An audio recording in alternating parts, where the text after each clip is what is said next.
சகோதர சகோதரிகளை நம் அனைவர் மீதும் ஏக இறைவனுடைய அமைதியும் கருணையும் உண்டாகட்டுமாக என்கிற உயரிய பிரார்த்தனைகளோடு பாலஸ்தீனம் உள்ளிட்ட மத்திய கிழக்கிலே நடந்து வரக்கூடிய மிக முக்கியமான செய்திகளுடைய தொகுப்பை தான் இன்றைய அப்டேட்டட் வீடியோவாகவும் நம்ம பார்க்க இருக்கிறோம்.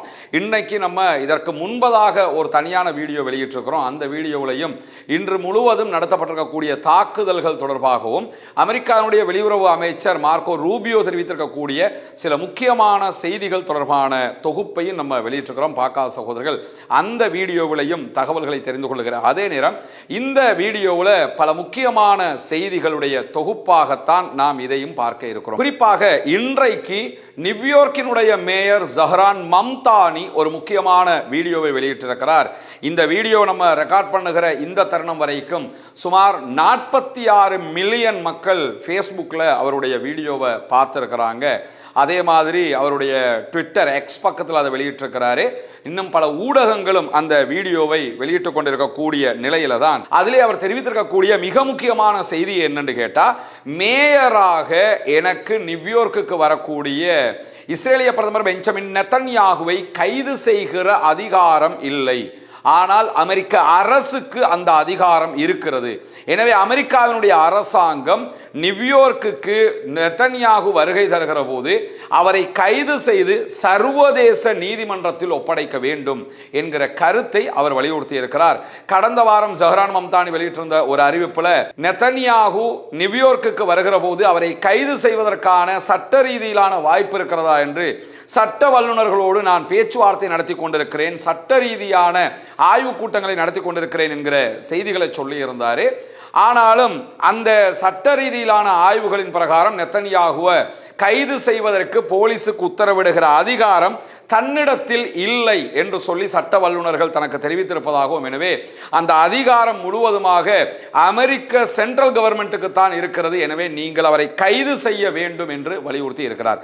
இவருடைய இந்த அறிவிப்பு வர்றதுக்கு ஒரு 2 மணி நேரங்களுக்கு முன்பதாகத்தான் அமெரிக்க அதிபர் டொனால்ட் ட்ரம்ப் ஊடகங்களுக்கு பேசுகிற நேரத்தில் நீங்க நெதன்யாகுவை கைது பண்ணுவீங்களா என்று கேட்கும்போது, நெதன்யாகு நியூயார்க்கு அல்ல அமெரிக்காவின் எந்த பகுதிகளுக்கு வந்தாலும் அவர் கைது செய்யப்பட மாட்டார் என்பதை திட்டவட்டமாக தெரிவித்திருந்தார் அமெரிக்க அதிபர் டொனால்ட் ட்ரம்ப். அதற்கு பிறகுதான் நியூயார்க் நகர மேயர் ஜஹ்ரான் மம்தானியினுடைய இந்த கருத்துக்கள் வந்திருப்பது மட்டுமல்லாமல் அந்த அவருடைய வீடியோவுக்கு கீழே வரக்கூடிய பொதுமக்களுடைய அபிப்பிராயங்கள் எல்லாமே மம்தானியினுடைய கருத்தை வலியுறுத்தும் விதமாக அமெரிக்க அரசுக்கு அழுத்தம் கொடுக்கும் விதமாகவே இடம்பெற்று வருவதையும் நம்ம அவதானிக்க முடியும். இப்படியான சூழல்ல தான் இன்றைக்கு அவர் விடுத்திருக்கக்கூடிய அறிவிப்புகளில் சொல்லியிருக்கக்கூடிய மிக முக்கியமான பகுதியை என்னன்னு கேட்டா, பெஞ்சமின் நெதன்யாகு ஒரு வார் கிரிமினல், அவர் ஒரு போர் குற்றவாளி என்கிற வார்த்தையை ஜஹ்ரான் மம்தானி பலமாக பயன்படுத்தி இருக்கிறார்.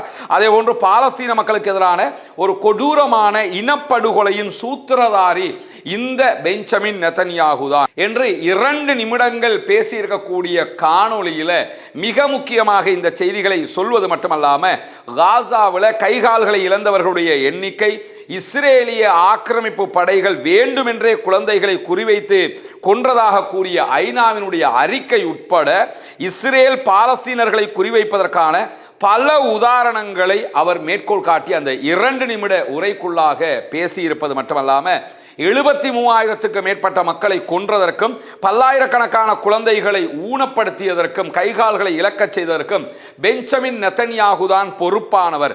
2023 முதல் 6 நாடுகள் மீது இவர் ஆக்கிரமிப்பு தாக்குதல்களை நடத்தி இருக்கிறார் என்று சொல்லியும், அதே போன்று பாதிக்கப்படுகிற மக்களுக்கு உதவி செய்வதற்காக சென்ற உதவி பணியாளர்கள் ரெட் கிரசன்ட் சொசைட்டி, அதே போன்று ரெட் கிராஸ் சொசைட்டி உள்ளிட்ட அந்த அமைப்புகளுடைய உதவி பணியாளர்கள் கொல்லப்பட்ட இவரே பொறுப்பு அப்படின்னு சொல்லி மிக தெளிவாக ஓப்பனாகவே நெதன்யாகுவை கடுமையாக சாடி இருக்கிறார் மம்தானியினுடைய இந்த கருத்துக்கள் ஒரு பரபரப்பை ஏற்படுத்தி இருப்பது மட்டுமல்லாமல் அமெரிக்க மக்களுக்கு மத்தியில் மிக பெரும் வரவேற்பையும் உண்டாக்கி இருக்கிறது. பொதுமக்களுக்கு மத்தியில் தனித்தனியாக இருக்கக்கூடிய மனோநிலையை மொத்தமாக வெளிப்படுத்தி இருக்கிறார் மம்தானி. எனவே பெஞ்சமின் நெதன்யாகுவினுடைய இம்முறை அமெரிக்காவுக்கான பயணம் ஒரு முக்கியமான நேரத்தில் நிகழும் என்பதிலே எந்த மாற்று கருத்தும் கிடையாது. அமெரிக்கர்களுடைய பலத்த எதிர்ப்பை அவர் சந்திப்பார் போனார் என்று சொன்னால். ஆனால் இன்றைக்கு நெதன்யாகுவினுடைய அலுவலகம் விடுத்திருக்கக்கூடிய அறிவிப்பில் இதுவரைக்கும் வெள்ளை மாளிகைக்கு அவர் செல்வது தொடர்பாகவோ அல்லது வெள்ளை மாளிகையில் அமெரிக்க அதிபர் டொனால்ட் ட்ரம்பை சந்திப்பது தொடர்பாகவோ எந்த நேரங்களும் ஒதுக்கப்படவில்லை என்பது விதமான செய்திகளையும் வெளியிட்டிருப்பதை நம்ம பார்க்க முடியும். இப்படியான சூழலில் தான் ஈரான் தொடர்பாகவும் மத்திய கிழக்கு தொடர்பாகவும் மேலும் பல முக்கியமான செய்திகளும் இடம்பெற்றிருக்கின்றன. இன்றைய நாளில் மணிலாவில் நடைபெற்று வரக்கூடிய ஆசியான் மாநாட்டில் பங்கெடுத்திருக்கிறார் அமெரிக்காவினுடைய வெளியுறவு அமைச்சர் மார்க்கோ ரூபியோ. அவர் வெளியிட்டிருக்கக்கூடிய கருத்துக்கள்ல நாங்க சமாதானத்துக்கு தயாராக இருக்கிறோம், ஆனால் ஈரான் சமாதானத்திற்கு தயாராக இல்லை என்று சொல்லி தாங்கள் யுத்த நிறுத்தத்தை வேண்டினாலும் ஈரான் யுத்தத்தை தான் வேண்டி நிற்கிறது என்கிற கருத்துக்கள் அவர் வெளியிட்டிருப்பது மட்டுமல்லாம ஹார்முஸ் ஜலசந்தியை ஈரான் கட்டுப்படுத்த நினைப்பதை ஏற்றுக்கொள்ள முடியாது என்று மீண்டும் வாதிட்டிருக்கிறார். குறிப்பாக ஈரான் சுங்க கட்டணங்களை டோல்கேட் வசூல் பண்றதையோ அல்லது டோல்கேட் கட்டாத கப்பல்களை தாக்குவதையோ ஏற்றுக்கொள்ள முடியாது என்று சொல்லக்கூடியவர் உலகத்தில் பொருளாதாரத்திற்கும் கப்பல் போக்குவரத்துக்குமான சுதந்திர கொள்கைகளுக்கு அச்சுறுத்தலாக ஈரான் செயல்பட்டு வருகிறது. எனவே ஈரானை தனிமைப்படுத்த வேண்டும் என்பது தொடர்பான பேச்சுக்களை பேசியிருக்கிறார். இனி ஈரானை தனிமைப்படுத்துறதுக்கு ஒன்றுமே கிடையாது, அவர்கள் எல்லா கட்டளைகளையும் மீறி எல்லா அழுத்தங்களையும் மீறி மேலே எழுந்து விட்டார்கள் என்பதை அமெரிக்காவே புரிந்து கொண்டிருக்கிறது என்கிற நிலையில தான் இப்பொழுது சமாதானத்திற்கு அமெரிக்கா கெஞ்சி கொண்டிருக்கிறது என்கிற செய்திகளை மார்க்கோ ரூபியோவினுடைய அறிவித்தல்கள் இருந்து நம்ம புரிந்து கொள்ளுகிற அதே நேரத்தில் ஈரான்ல இருக்கக்கூடிய பாலங்கள், ஈரான்ல இருக்கக்கூடிய மின்சார உற்பத்தி நிலையங்கள் உள்ளிட்டவைகளை குண்டு வீசி தகர்ப்பேன் என்று மீண்டும் அச்சுறுத்தி இருக்கிறார் அமெரிக்க அதிபர் டொனால்ட் ட்ரம்ப். இவர் இந்த காசா பத்தி சொல்லும் போது கூட ஒரு முறை காசாவை நரகமாக்குவேன் என்று சொல்லியிருந்தார். அப்பொழுதே பாலஸ்தீன விடுதலை போராட்ட அமைப்பினர் என்ன சொல்லியிருந்தாங்கன்னா, நாங்கள் பலமுறை உலகத்தில் நரகத்தை பார்த்துட்டோம், புதுசாக நீங்கள் காட்டுறதுக்கு ஒன்றுமே கிடையாதுன்னாங்க. அதே மாதிரி தான் ஈரானை பொறுத்தவரையில் ஈரானில் அதை அழிப்பேன் இதை அழிப்பேன்னு இவர் அழிக்காமல் இருந்துட்டு சொல்லணும். ஆல்ரெடி அழிச்சுக்கிட்டு இருக்கும்போது இன்னும் சொன்னால் ஆமாம் இது வரைக்கும் அதானே செஞ்சுக்கிட்டு இருக்க, இன்னும் செய்ய போறேன்னு தான் ஆகுமே தவிர இதற்கெல்லாம் ஈரான் மசிவதை போல் தெரியவில்லை என்பதை நம்ம தொடர்ந்து பார்த்து வருகிற அதே நேரத்தில் இனிமேல் ஈரான் ஹார்முஸ் ஜலசந்தியில ஏவுகணை, ராக்கெட், ட்ரோன் அல்லது வேறு எந்த ஆயுதம் மூலமாக ஒரு கப்பலையாவது தாக்கிச்சுன்னு சொல்லி சொன்னா அமெரிக்காவுடைய தலைமையில ஈரானுடைய தலைநகர் தெஹரான்ல அல்லது தெஹரானுக்கு அருகாமையில பாலங்கள், மின்சார உற்பத்தி நிலையங்களை எல்லாம் நாங்க தாக்குவோம் அப்படின்னு சொல்லி எச்சரிக்கை விடுத்திருக்கிறாரு. இதை தவிர அவர் ஈரானை மிரட்டுறதுக்கு ஒண்ணுமே இல்லை. இதை சொல்லித்தான் மிரட்ட முடியும். அதை ஆல்ரெடி மிரட்டிட்டாரு, ஈரான்ல அடிச்சிட்டாரு, ஈரான்ல பாலங்களை தகர்த்துட்டாரு. திரும்ப திரும்ப இதை சொல்றதுனால ஈரானியர்கள் மிரளுவார்கள் என்கிற நம்பிக்கையை நம்ம உண்டாக்கவே முடியாது. அது ஆல்ரெடி அப்படித்தான் நடந்துகிட்டு இருக்குது. ஈரான் அப்பர் ஹேண்டாகவே எப்பொழுதும் உறுதியான நிலையில இருக்கக்கூடிய சூழல்ல தான் ஈரான் மீதான யுத்தத்திற்கு அமெரிக்கர்கள் எதிரானவர்கள் அல்ல என்று சொல்லி இன்றைக்கு அமெரிக்க அதிபர் டொனால்ட் ட்ரம்ப் ஒரு செய்தியை சொல்லி இருக்கிறார். இவருடைய கருத்துக்களை யாரும் அமெரிக்காக்காரனே கணக்கெடுக்க மாட்டாங்கிறது தெரியும். ஆனாலும் அந்த ஆள் சொல்லியிருக்கக்கூடிய செய்தியில மிக முக்கியமான ஒரு பாயிண்ட் என்னன்னு கேட்டா, ஈரான் மீது நடத்தப்படுகிற யுத்தத்திற்கு அமெரிக்க பொதுமக்கள் எதிரானவர்களாக இல்லை, அவங்களாம் ஆதரவு தந்துகிட்டு தான் இருக்கிறாங்க. ஆனா தாக்குதல்கள் தொடரும் என்று எச்சரிக்கக்கூடிய அமெரிக்க அதிபர் டொனால்ட் ட்ரம்ப் என்ன சொல்றாருன்னு கேட்டா, ஈரானியர்கள் பெரும் விலையை கொடுக்க வேண்டி வரும் அப்படின்னு வேற சொல்லியிருக்கிறாரு. இந்த எல்லா எச்சரிக்கையுமே பல தடவைகள் அவர்கள் சொன்ன ஒன்றுதான். பல அமெரிக்காவினுடைய படையை சேர்ந்தவர்கள் தொடர்ந்து இறந்து வரக்கூடிய நிலை, ஜோர்டான்ல எல்லாம் பல பேர் செத்து போயிட்டாங்க. அது மட்டும் இல்லாம 400க்கும் மேற்பட்டவர்கள் படுகாயம் அடைந்திருக்கார். இந்த 11 நாளைக்குள்ள 100க்கும் மேற்பட்டவர்கள் படுகாயம் அடைந்திருக்கிறார்கள் அமெரிக்கன் போர்சஸ் சேர்ந்தவங்க என்கிற செய்திகள் எல்லாம் நியூயார்க் டைம்ஸை வெளியிட்டுக் கொண்டிருக்கக்கூடிய நேரத்தில் தான் ஈரான் மீதான தாக்குதல்களுக்கு அமெரிக்க பொதுமக்களுக்கு மத்தியில் கடுமையான எதிர்ப்பு கிளம்பி இருக்கிறது. கருத்து கணிப்புகள் அதைத்தான் வெளிப்படுத்தி வருகிறது. ஆனால் அமெரிக்க அதிபர் டொனால்ட் ட்ரம்ப் இன்றைக்கு என்ன சொல்றாருன்னு கேட்டா, அமெரிக்கர்களுக்கு மத்தியில் பெட்ரோல் விலை அதிகரிப்பதை அமெரிக்கர்கள் விரும்பவில்லை. பெட்ரோல் விலை கூடிக்கிட்டு இருக்குது, அதை அமெரிக்க மக்கள் ஏத்துக்கிறல தான். ஆனா அவங்க யுத்தத்துக்கு எதிரானவங்க இல்லை, ஈரான் மேல அட்டிக்கணும்னு தான் சொல்றாங்க. பெட்ரோல் விலை ஏறுது என்று மட்டும் தான் அவங்க கவலைப்படுறாங்க என்று கருத்து கணிப்புகள் சொல்லிக் கொண்டிருக்கிறது என்று அவர் ஒன்று சொல்லியிருக்கிறாரு. இந்த செய்தியை வெளியிட்டிருக்கக்கூடிய நியூயார்க் டைம்ஸாக இருந்தாலும் சரி, வால் ஸ்ட்ரீட் ஜேர்னலாக இருந்தாலும் சரி, அல் ஜசீரா வரைக்கும் உண்டான எல்லா சர்வதேச ஊடகங்களும் கடைசியில் ஒரு செய்தி என்ன சொல்லியிருக்கிறாங்கன்னு கேட்டா, இவர் எந்த கருத்து கணிப்பை பத்தி சொல்றாருன்னு எங்களுக்கு தெரியலன்னு இருக்காங்க. அமெரிக்காவில் கருத்து கணிப்பு சொல்லுதான் ஈரான் மேல நீங்க யுத்தம் பண்ணத்தான் வேணும் அப்படின்னு சொல்லி தான் ஆசைப்படுறாங்க அமெரிக்க மக்கள்னு தான் கருத்து கணிப்பு சொல்லுதுன்னு அமெரிக்க அதிபர் சொல்றாரு. ஆனா அப்படி எங்க கருத்து கணிப்பு நடந்ததுன்னு எங்களுக்கு தெரியாதுன்னு ஊடகங்கள் சொல்கின்றன. எனவே அப்படி ஒரு கருத்து கணிப்பே நடக்கவே இல்லை. அந்த ஆளா விட்டு கம்பி கட்டுற கதையாக விட்டு அடிச்சுக்கிட்டு இருக்கிறாரு என்கிற செய்திகளைத்தான் நாம் புரிந்து கொள்ளுகிற அதே நேரம் நாளைய தினம் பேச்சுவார்த்தைகளுக்காக ஈராக்கினுடைய பிரதமர் ஈரானுக்கு செல்கிறார் என்கிற செய்திகளை ஈராக்கினுடைய INA அரசு தொலைக்காட்சி உறுதிப்படுத்தி இருக்கக்கூடிய செய்திகள் இன்றைக்கு வெளியாக இருக்கிறது. ஈராக்கினுடைய பிரதமர் அலி அல் ஜெய்தி ஈரானுக்கு பயணிக்க இருக்கிறார். எரிவாயு ஒத்துழைப்பு அதே போன்று பிராந்திய முன்னேற்றங்கள் குறித்து விவாதிப்பதற்காக பயணிக்கிறார் என்கிற செய்திகள் வெளியாகி இருக்கிறது. எதுக்காக இந்த விவாதிக்கிறதுக்கு கலந்துரையாடுறதுக்காக போறார் என்று சொல்லி சொன்னா, அவர் ஒரு பெரிய குழுவோடு, அமைச்சர்கள் குழுவோடு தான் தலைமை தாங்கி ஈரானுக்கு பயணிக்க இருக்கிறார். மாற்று எண்ணெய் வசதி போக்குவரத்துகள் வழித்தடங்களை அமைப்பதற்கான ஒரு புரிந்துணர்வு ஒப்பந்தம் உட்பட அமெரிக்காவோடு ஈராக் பல ஒப்பந்தங்களில் கையெழுத்திட்டு இருக்கின்றன. இந்த ஒப்பந்தங்கள் தொடர்பாகத்தான் போய் சந்திச்சு பேச போறேன் அப்படின்னு சொல்லி அறிவிச்சிருக்கிறார். ஏன்னா ஹொர்முஸ ஈரான் தொடர்ந்து மூடுறதுனால ஈராக்ல இருந்து சிரியா வழியாக டர்க்கி வரைக்குமே எண்ணெய் பீப்பாய்களை பைப்லைன் அமைப்பதற்கான ஒரு ஒப்பந்தம் இடப்பட்டிருக்கிறது.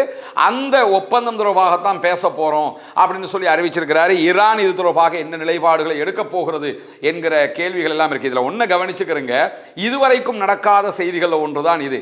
ஈராக்கினுடைய அரசு பெரும்பாலும் மொத்தமாக அமெரிக்காவினுடைய கண்ட்ரோல்ல தான் இருக்குது. ஆனாலும் இப்ப எப்படி நிலைமையா போயிடுச்சுன்னு சொன்னா, எங்க நாட்டுக்குள்ள நாங்க இப்படி ஒன்று பண்ண போறோம், ஓகேயா நாங்க பண்ணிக்கிறவா, அமெரிக்காவோடையே ஒப்பந்தம் போட்டாங்க, நாங்க அமெரிக்காவோட ஒப்பந்தம் போட்டோம், ஈரான்காரன் யார், இதெல்லாம் நாங்க போய் ஏன் அவங்க கிட்ட கேட்டுக்கிட்டு இருக்கணும் என்கிற நிலையில் ஈராக்கால் பயணிக்க முடியாது. அதனாலதான் ஈராக்கினுடைய பிரதமரே அமைச்சர்கள் எல்லாரையும் கூட்டிக்கிட்டு ஈரானுக்கு வர்றாரு. நாங்கள் இப்படி அமெரிக்காவோட ஒப்பந்தம் போட்டிருக்கிறோம், கொஞ்சம் அட்ஜஸ்ட் பண்ணி போங்க, நம்ம அப்படி போயிருக்கலாமே என்கிற தகவல்களை சொல்வதற்காக வருகிறார். காரணம் என்னன்னு கேட்டால், ஈரான் நினைத்தால் ஹொர்முஸை மூடின மாதிரி ஈராக் செய்ய போற இந்த திட்டத்தின் மீதும் அவங்க அட்டாக் பண்ண முடியும். அதெல்லாம் பண்ணிராதீங்க என்பதை சொல்வதற்கான பயணமாக இந்த பயணம் அமைந்திருக்கிற இந்த நிலையில தான் அணுசக்தி தளங்களுக்கு அமெரிக்கா தொடர்ந்து எச்சரிக்கைகளை விடுத்து வருகிறது.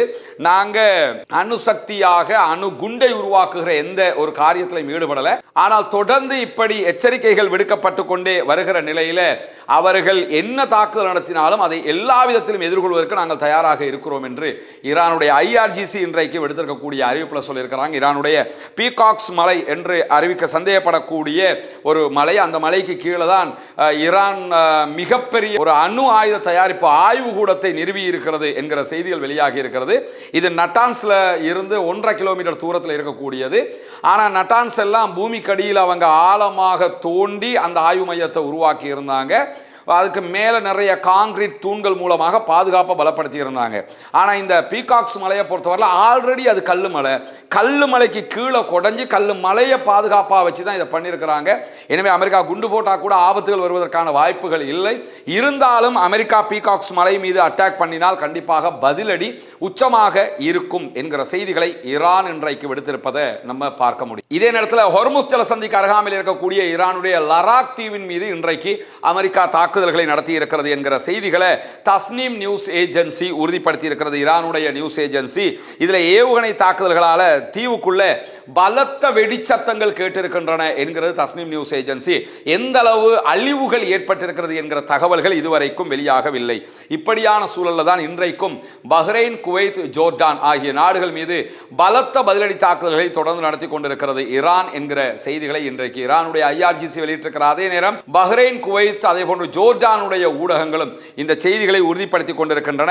ஈரானுடைய பல ஏவுகணைகளை நாங்கள் தடுத்துக் கொண்டிருக்கிறோம் என்கிற செய்திகளை இன்றைக்கு பஹ்ரைனுடைய அரசாங்கமும் பஹ்ரைனுடைய ராணுவமும் வெளியிட்டிருக்கக்கூடிய நேரத்தில் பொதுமக்கள் பாதுகாப்பான இடங்களிலேயே இருக்க வேண்டும் என்கிற கோரிக்கையும் பஹ்ரைன் விடுத்திருக்கக்கூடிய காட்சிகளை நம்ம பார்க்கிறோம். அதே போன்று ஜோர்டானுடைய விமானங்கள் 4 ஈரானுடைய ஆளில்லா விமானங்களை சுட்டு வீழ்த்தி இருக்கின்றன என்று ஜோர்டான் போர்சஸ் வெளியிட்டிருக்கக்கூடிய அறிவிப்பில் சொல்லி இருக்கிறாங்க. ஈரானிலிருந்து ஏவப்பட்ட ஆளில்லா விமானங்களை தான் சுட்டு வீழ்த்தி இருக்கிறோம் என்று அவர்கள் சொல்லக்கூடிய நிலையில ஜோர்டானில் இருக்கக்கூடிய தளங்கள் மீது மேலதிக தாக்குதல்களை நடத்தி இருக்கிறோம், அதிலே பலத்த சேதம் ஏற்பட்டிருக்கிறது என்கிற தரவுகளை இன்றைக்கு ஈரான் வெளியிட்டிருக்கிறது. குறிப்பாக ஜோர்டானில் இருக்கக்கூடிய இளவரசர் ஹசன் அதே போன்று மன்னர் ஃபைசல் ஆகிய தளங்கள் மீது தாக்குதல்களை நடத்தி இருக்கிறோம் என்று சொல்லியிருக்கிறார்கள். இந்த 2 தளங்களும் அமெரிக்கர்கள் பயன்படுத்தக்கூடிய தளங்கள்.